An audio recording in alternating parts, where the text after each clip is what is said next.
Hi dears. ഇന്ന് നമ്മൾ discuss ചെയ്യാൻ പോകുന്നത് ഫിസിക്സിലെ കുറച്ച് ടോപ്പിക്സ് ആണ്. അപ്പോൾ ഇന്നത്തെ ക്ലാസ്സിൽ ഞാൻ കൂടുതലും ഫോക്കസ് ചെയ്യുന്നത് രണ്ട് എക്സാമിന് പ്രിപ്പയർ ചെയ്യുന്ന ആൾക്കാരെയാണ്. ഒന്നാമത്തത് കേരള PSC നടത്തുന്ന ഫിംഗർ പ്രിന്റ് റിസർച്ച്. ക്വാളിഫിക്കേഷൻ നമുക്കറിയാം, BSc ഫിസിക്സ് അഥവാ BSc കെമിസ്ട്രി കംപ്ലീറ്റ് ചെയ്തവർക്കാണ് ആ എക്സാം എഴുതാൻ പറ്റുന്നത്. സോ അതിൽ വരുന്ന ക്വസ്റ്റ്യൻസ് എന്ന് പറയുന്നത് ടു ഡിഗ്രി ലെവൽ ആയിരിക്കും. അപ്പം +2 മുതൽ ഡിഗ്രി വരെയുള്ള ഫിസിക്സും കെമിസ്ട്രിയും നിങ്ങൾക്ക് അറിഞ്ഞിരുന്നാലാണ് ആ എക്സാം നന്നായിട്ട് എഴുതാൻ സാധിക്കുന്നത്. അതുപോലെ തന്നെ ഫിസിക്സ് പഠിച്ച കുട്ടികളെ സംബന്ധിച്ച് ഇപ്പോൾ നിങ്ങൾ MSc കംപ്ലീറ്റ് ചെയ്ത് BEd ചെയ്തുകൊണ്ടിരിക്കുകയോ അല്ലെങ്കിൽ BEd കംപ്ലീറ്റ് ചെയ്തവരോ ആണെങ്കിൽ നിങ്ങൾ ഉറപ്പായിട്ടും എഴുതിയെടുക്കേണ്ട ഒരു എക്സാം ആണ് സെറ്റ് എന്ന് പറയുന്നത്. സോ സെറ്റ് ഫിസിക്സിനും ഫിംഗർ പ്രിന്റ് സെർച്ചർ എക്സാമിനും ചോദിക്കാൻ സാധ്യതയുള്ള കുറച്ച് ക്വസ്റ്റ്യൻസ് ആണ് ഞാൻ ഇന്നിവിടെ ഡിസ്കസ് ചെയ്യുന്നത്. അപ്പൊ ആ ക്വസ്റ്റ്യൻസ് വഴി തന്നെ നമുക്ക് റിലേറ്റഡ് ആയിട്ടുള്ള ടോപ്പിക്സും പഠിക്കാൻ പറ്റുന്ന രീതിയിലാണ് ഞാൻ ഈ ക്ലാസ് അറേഞ്ച് ചെയ്തിരിക്കുന്നത്. സോ ഇന്ന് ഞാൻ സോളിഡ് സ്റ്റേറ്റ് ഫിസിക്സിലെ കുറച്ച് ക്വസ്റ്റ്യൻസ് ആണ് ആദ്യം ഡിസ്കസ് ചെയ്യാൻ പോകുന്നത്.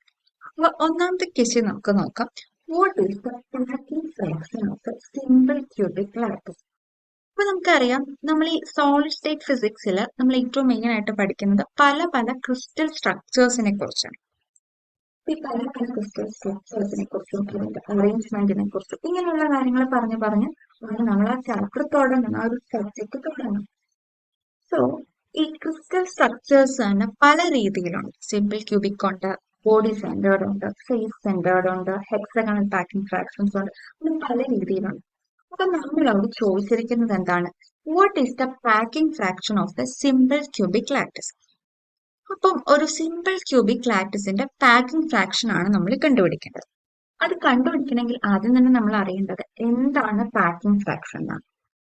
പാക്കിംഗ് ഫ്രാക്ഷൻ എന്ന് പറഞ്ഞാൽ മറ്റൊന്നുമില്ല, ഒരു ക്രിസ്റ്റൽ സ്ട്രക്ചർ എടുക്കുവാണെങ്കിൽ ക്രിസ്റ്റൽ സ്ട്രക്ചറിന്റെ അകത്ത് എന്തോരം ഭാഗങ്ങളിൽ, അതിന്റെ ടോട്ടൽ വോളിയത്തിൽ എന്തോരം ഭാഗങ്ങളിൽ പാർട്ടിക്കിൾസിന് ഇരിക്കാൻ സാധിക്കും. ഇപ്പം ഒരു ക്രിസ്റ്റൽ സ്ട്രക്ചർ നമ്മൾ 1 സെന്റിമീറ്റർ ലെങ്ത്തും 1 സെന്റിമീറ്റർ വിഡ്ത്തും 1 സെന്റിമീറ്റർ ഹൈറ്റുമുള്ള, അതായത് 1 സെന്റിമീറ്റർ ക്യൂബുള്ള ഒരു വോളിയം ഉള്ള ഒരു ക്രിസ്റ്റൽ സ്ട്രക്ചറാണ് എടുക്കുന്നതെന്ന് വിചാരിക്കാം. ഇതിന്റെ അകത്ത് ഫുള്ളും, അതായത് ഇപ്പൊ നമ്മൾ ഒരു 1 സെന്റിമീറ്റർ ക്യൂബ് വോളിയം ഉള്ള ഒരു ബോക്സ് എടുത്തിട്ട് അതിന്റെ അകത്ത് വെള്ളം നിറയ്ക്കുവാണെങ്കിൽ നമുക്ക് അതിന്റെ അകത്ത് കംപ്ലീറ്റ് ആയിട്ട് വെള്ളം നിറയ്ക്കാൻ പറ്റുമല്ലേ? അതുപോലെ ഫുൾ ആയിട്ട് ആ പാർട്ടിക്കിൾസിന് ഇരിക്കാൻ പറ്റുമോ? ഇല്ല. അതിന് പല പല റീസൺസ് ഉണ്ട്. ആ ടോപ്പിക്കിലേക്ക് നമ്മൾ ഡീറ്റെയിൽ ആയിട്ട് പഠിക്കുമ്പോൾ നമുക്കറിയാം, അങ്ങനെ എല്ലാ പോയിന്റിലും എല്ലാ പൊസിഷനിലൊന്നും പാർട്ടിക്കിൾസിന് വന്ന് ഇരിക്കാൻ പറ്റില്ല. പാർട്ടിക്കിൾസിന് ഇരിക്കാൻ അതിൻ്റെതായിട്ടുള്ള ചില പൊസിഷൻസ് ഉണ്ട്. അതിനെ നമ്മൾ ലാറ്റിസ്, സ്പേസ് ലാറ്റിസ് എന്നൊക്കെ പറയും. അപ്പം ഇതിനെല്ലാത്തിനും ഇരിക്കാൻ ഓരോ പൊസിഷൻസ് ഉണ്ട്. ആ പൊസിഷനിൽ മാത്രമേ പാർട്ടിക്കിൾസിന് ഇരിക്കാൻ പറ്റുള്ളൂ. ബാക്കി സ്ഥലത്തൊക്കെ എന്തായിട്ടിരിക്കും? ബാക്കി സ്ഥലമൊക്കെ വേക്കന്റ് ആയിട്ടിരിക്കും. ആ വേക്കന്റ് ആയിട്ടിരിക്കുന്ന സ്ഥലത്തിനെയാണ് നമ്മൾ വോയിഡ്സ് എന്ന് പറയുന്നത്. അപ്പൊ പാക്കിംഗ് ഫ്രാക്ഷൻ എന്ന് പറഞ്ഞു കഴിഞ്ഞാൽ ടോട്ടൽ വോളിയത്തിൽ എത്ര ഭാഗത്താണ് ആ ഒരു ഒരു ക്രിസ്റ്റൽ സ്ട്രക്ചറിലെ ആറ്റംസിന് ഒക്യുപ്പൈ ചെയ്യാൻ പറ്റും, ആ പാർട്ടിനെയാണ് നമ്മൾ അതിന്റെ പാക്കിംഗ് ഫ്രാക്ഷൻ എന്ന് പറയുന്നത്. അപ്പൊ നമ്മൾ പാക്കിംഗ് ഫ്രാക്ഷൻ കണ്ടുപിടിക്കാനായിട്ട് ഒരു ഫോർമുലയൊക്കെ ഉണ്ട്. അതായത് ഫോർമുല എന്ന് പറയുന്നത് ഇതാണ്: volume occupied by the atoms. Volume occupied by the atoms divided by total volume of the cell. ഞാൻ നേരത്തെ പറഞ്ഞു, total volume of the unit cell, അതിൻ്റെ അകത്ത് എത്ര ഭാഗത്താണ് എന്തിന് ആറ്റംസിന് അഥവാ പാർട്ടിക്കിൾസിന് അറേഞ്ച് ചെയ്തിരിക്കാൻ പറ്റുന്നത്. ടോട്ടൽ വോളിയത്തിൽ എത്ര ഭാഗത്താണ് ഈ ആറ്റംസിന് അറേഞ്ച് ചെയ്തിരിക്കാൻ പറ്റുന്നത്. അങ്ങനെയാണ് ഇതിന്റെ പാക്കിംഗ് ഫ്രാക്ഷൻ എന്ന് പറയുന്നത്. അപ്പൊ നമ്മളിത് ചെയ്യാൻ ഒരു ക്യൂബിക്കൽ ആയിട്ടാണ് എല്ലാ സ്ട്രക്ചേഴ്സും ഇരിക്കുന്നത്. അപ്പൊ ടോട്ടൽ വോളിയത്തിന്റെ സ്ഥാനത്ത് നമ്മൾ ക്യൂബിന്റെ വോളിയം ഇട്ട് കൊടുക്കുക. അതിനുശേഷം volume occupied by the atoms in the unit സെല്ലിന്റെ സ്ഥാനത്ത് ഓരോന്നും, സിമ്പിൾ ക്യൂബിക് ആണെങ്കിൽ അതിനൊരു, നമ്മൾ ഓരോ ആറ്റത്തിനെയും സ്പിയർ ആയിട്ടാണ് കൺസിഡർ ചെയ്യുന്നത്. അപ്പൊ സ്പിയറിന്റെ വോളിയം എന്താ? 4/3 πr ക്യൂബ് ആണ്. അപ്പം അതേ ഇൻറ്റു എത്ര ആറ്റംസ് ഉണ്ട്. ഓരോ ആറ്റത്തിനെ നമ്മൾ സ്പിയേഴ്സ് ആയിട്ട് കൺസിഡർ ചെയ്യാം. അപ്പൊ ഒരാറ്റത്തിന് ഇരിക്കാനാണെങ്കിൽ എത്ര വോളിയം ആയിരിക്കും വേണ്ടത്? 4/3 πr ക്യൂബ് ആയിരിക്കും. 2 ആറ്റം ഉണ്ടെങ്കിലോ 2 × 4/3 πr ക്യൂബ് ആയിരിക്കും. അപ്പൊ അങ്ങനെയാണ് നമ്മൾ ഈ വോളിയം കണ്ടുപിടിക്കുന്നത്. അപ്പൊ നമ്മൾ ആ ഒരു എങ്ങനെയാണ് വോളിയം കണ്ടുപിടിക്കുന്നതിന്റെ വോളിയം കണ്ടുപിടിക്കുന്ന സ്റ്റെപ്സിലേക്ക് ഒന്നും നമ്മൾ പോകുന്നില്ല. നമ്മൾ ജസ്റ്റ് ഇതൊന്ന് കാണാതെ പഠിച്ചു വെക്കുക. അതായത് സിമ്പിൾ ക്യൂബിന്റെ പാക്കിംഗ് ഫ്രാക്ഷൻ എത്രയാണ്? സിമ്പിൾ ക്യൂബിന്റെ പാക്കിംഗ് ഫ്രാക്ഷൻ എന്ന് പറയുന്നത് 0.52 ആണ്. അത് നിങ്ങൾ നോട്ട് ചെയ്ത് വെച്ചോ. സിമ്പിൾ ക്യൂബിക് ലാറ്റിസിന്റെ പാക്കിംഗ് ഫ്രാക്ഷൻ എന്ന് പറയുന്നത് 0.52 ആണ്. അതിനോടൊപ്പം തന്നെ നമുക്ക് മറ്റുള്ളതിന്റെയും കൂടെ പാക്കിംഗ് ഫ്രാക്ഷൻ ഒന്ന് പഠിച്ചു വെക്കാം. BCCയുടെ പാക്കിംഗ് ഫ്രാക്ഷൻ എന്ന് പറയുന്നത് 0.68 ആണ്. എത്രയാണ്? 0.68 ആണ്. ദെൻ FCCയുടെ പാക്കിംഗ് ഫ്രാക്ഷൻ എന്ന് പറയുന്നത് 0.74 ആണ്. അപ്പൊ ഏറ്റവും കൂടുതൽ ആറ്റംസിന് ഒക്യുപ്പൈ ചെയ്യാൻ പറ്റുന്നത് ഏത് സ്ട്രക്ചർ ആയിരിക്കുമ്പോഴാണ്? FCC സ്ട്രക്ചർ ആയിരിക്കുമ്പോഴാണ്. അപ്പൊ ഇത് മൂന്നും ഒന്ന് നോട്ട് ചെയ്ത് വെക്കുക. Packing fraction of simple cubic lattice എന്ന് പറയുന്നത് 0.52 ആണ്. BCC എന്ന് പറയുന്നത് 0.68 ആണ്. FCC എന്ന് പറയുന്നത് 0.74 ആണ്. ഇനി നമുക്ക് ഇതിലേക്ക് വരാം. അതിനേക്കാളും മുന്നേ നമുക്ക് ഈ പോർഷൻ ഒന്ന് നോക്കാം. Dash refers to the 14 different three-dimensional configuration into which atom can be arranged in crystals. എന്താണ് പറഞ്ഞിരിക്കുന്നത്? ഒരു 3-dimensional configurationsil ഒരു ക്രിസ്റ്റലില് ആറ്റംസിന് എങ്ങനെയൊക്കെ അറേഞ്ച് ചെയ്യാൻ പറ്റും? എങ്ങനെയൊക്കെ അറേഞ്ച് ചെയ്യാൻ പറ്റും എന്ന ക്വസ്റ്റനിൽ എന്ന് പറഞ്ഞിട്ടുണ്ട്. 14 ഡിഫറെന്റ് കോൺഫിഗറേഷനിൽ ആറ്റംസിന് ഒരു ക്രിസ്റ്റലിൽ അറേഞ്ച് ചെയ്യാൻ പറ്റും. അങ്ങനെ ഈ 14 ഡിഫറെന്റ് കോൺഫിഗറേഷനിൽ ആറ്റംസിന് ഒരു ക്രിസ്റ്റലിൽ അറേഞ്ച് ചെയ്യാൻ പറ്റുമെങ്കിൽ ആ 14 എണ്ണത്തിനും കോമൺ ആയിട്ട് നമ്മൾ ഒരു പേര് വിളിക്കും. പേരെന്താണെന്നാണ് ഈ ക്വസ്റ്റ്യനിൽ ചോദിച്ചിരിക്കുന്നത്. Dash refers to the 14 different 3-dimensional configuration into which atoms can be arranged in crystal. അതിന്റെ ആൻസർ എന്താണ്? നിങ്ങൾക്ക് എല്ലാവർക്കും അറിയായിരിക്കും. ബ്രാവിസ് ലാറ്റിസ് ആണ് അതിന്റെ ആൻസർ. നമുക്കറിയാം 14 ബ്രാവിസ് ലാറ്റിസസ് ആണ് ഉള്ളത്. 14 ബ്രാവിസ് ലാറ്റിസും 7 ക്രിസ്റ്റൽ സിസ്റ്റവുമാണ് ഉള്ളത്. അപ്പം ഈ ബ്രാവിസ് ലാറ്റിസ് 16 എണ്ണം ഏതൊക്കെയാണെന്നുള്ള അത്രയും ഡീപ്പിലേക്ക് നമുക്ക് ക്വസ്റ്റ്യൻസ് നടക്കില്ലായിരിക്കും. പക്ഷേ ഈ ക്രിസ്റ്റൽ സിസ്റ്റംസ് 7 നമ്മളൊന്ന് അറിഞ്ഞിരിക്കണം. ഏതൊക്കെയാണ് 7 ക്രിസ്റ്റൽ സിസ്റ്റംസ്? അത് നമുക്ക് നോക്കാം. നിങ്ങൾക്ക് അറിയാമായിരിക്കും. ഒന്നാമത്തെന്ന് പറഞ്ഞാൽ ക്യൂബിക്.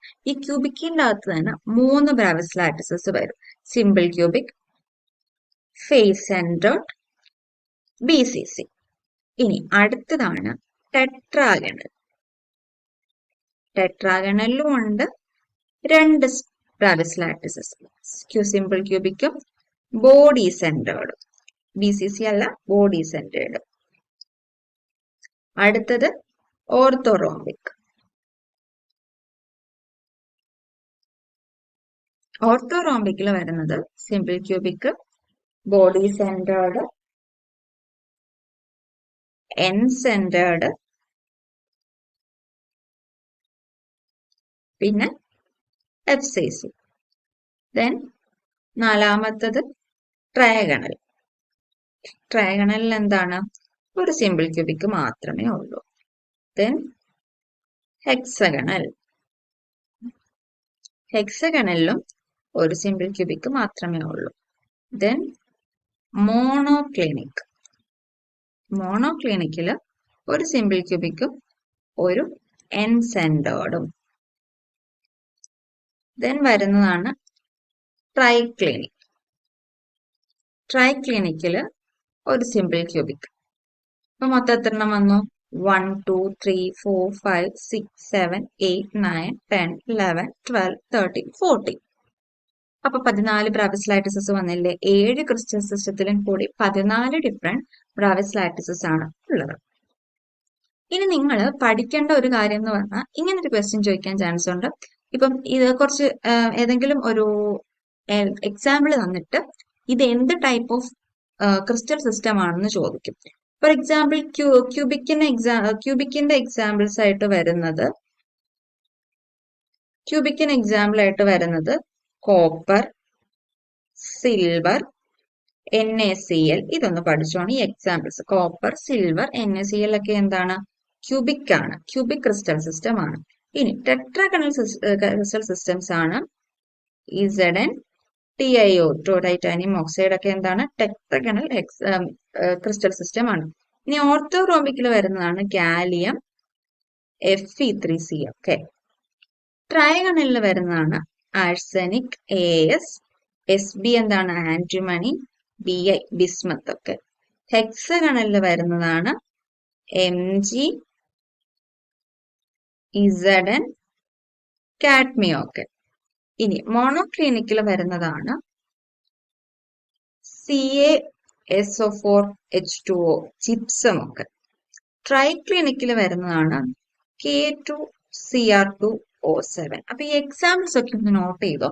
ഇതിൽ നിന്നൊക്കെ ക്വസ്റ്റ്യൻസ് ചോദിക്കാനുള്ള ചാൻസ് ഉണ്ട്. അപ്പൊ ഇത്രയുമാണ് ക്രിസ്റ്റൽ സിസ്റ്റത്തിന് പഠിക്കാനുള്ളത്. എന്താണ്, 7 ക്രിസ്റ്റൽ സിസ്റ്റം ഉണ്ട്, പിന്നെ അതില് 14 ബ്രാവിസ് ലാറ്റിസസുമാണ് ഉള്ളത്.